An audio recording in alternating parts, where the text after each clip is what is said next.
Фудбалските школи во земјава се обединија и бараат заедничка помош, напоминувајќи дека се работи за млади фудбалерчиња на возраст од 7 до 15 години.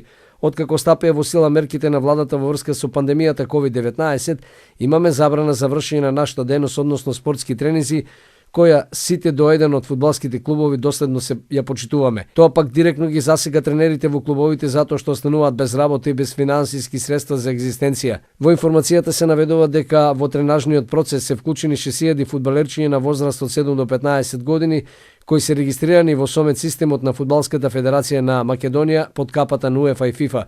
Со цел решавање на настанатата ситуација и изнаоѓање решение, младинските фудбалски клубови и школи бараат итен состанок со представници на Фудбалската федерација на Македонија и Агенцијата за млади спорт. Очти поддршка на ваквото барање дадоа Академија Пандев Постолов, Форца Малаекс од регионот фудбалскиот клуб Каменица и фудбалскиот клуб Рудар Јуниор.